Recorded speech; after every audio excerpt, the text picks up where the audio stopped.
अस्सलाम वालेकुम।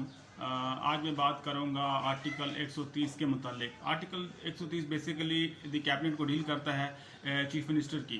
सबसे मैं शुरुआत में आपको बता चलूं कि जब भी प्रोविंशियल असम्बली में इलेक्शन होते हैं तो इलेक्शन के बाद जो प्रोसीजर है वो सारा का सारा इस आर्टिकल में बयान किया गया है।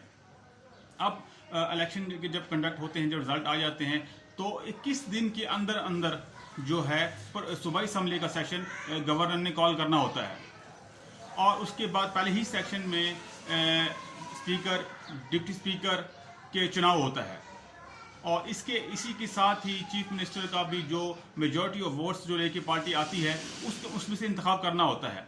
अगर कोई इस सूरत में कि दोनों पार्टी जो पार्टियां मौजूद हैं सूबाई असम्बली के अंदर, दोनों के पास तकरीबन इक्वालिटी है, तो जब तक पूरे के पूरा चीफ मिनिस्टर का इलेक्शन कोई एक विन नहीं कर जाता वो वोटिंग का सिलसिला जारी रहेगा। दूसरी जानब जब कोई भी चीफ मिनिस्टर किसी सूबे का मुंतखब हो जाता है तो वो कम से कम जो है 5 एडवाइजर अपने रख सकता है, इससे ज़्यादा नहीं रख सकता।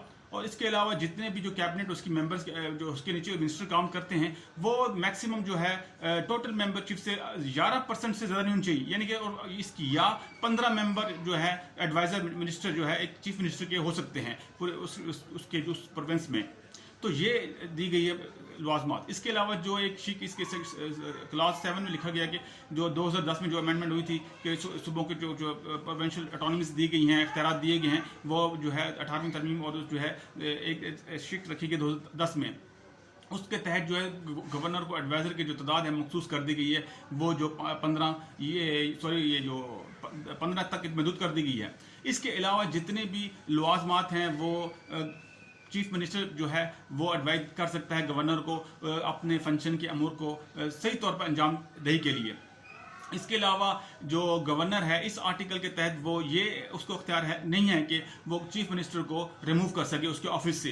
हाँ, मां सिवाय इसके कि गवर्नर वो इस आर्टिकल के तहत उसको कह सकता है किसी भी अपने चीफ मिनिस्टर को कि भाई आपकी जो अदम मकबूलियत है तो आपके खिलाफ जो है तहरीक अदम इत्माद सूबाई असम्बली में लाई जा रही है, तो इसके बाबत जो है आपने एतमाद का वोट जो है सूबाई असम्बली से आप ले सकते हैं।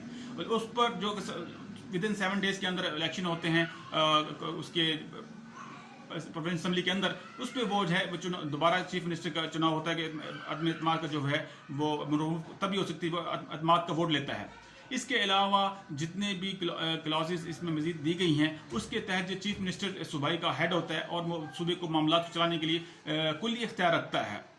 जहां तक रही बात उसको रिमूव फ्रॉम ऑफिस की, अगर जब कभी उसको किसी भी ग्राउंड्स की बुनियाद पर या तहरीक अदम इत्माद की बुनियाद पर उसको ऑफिस से रिमूव किया जाता है तो वो पार्लियामेंट का जो है वो उसके बाद इख्तियार है कि वो रिमूव कर सकती है। अगर किसी फिजिकली हेल्थ के तौर पर उसको रिमूव करना हो उसके ऑफिस से तो वो जो है जो मेंबर कमेटी जो या कैबिनेट के मेंबर्स होते हैं वो डिसाइड करते हैं।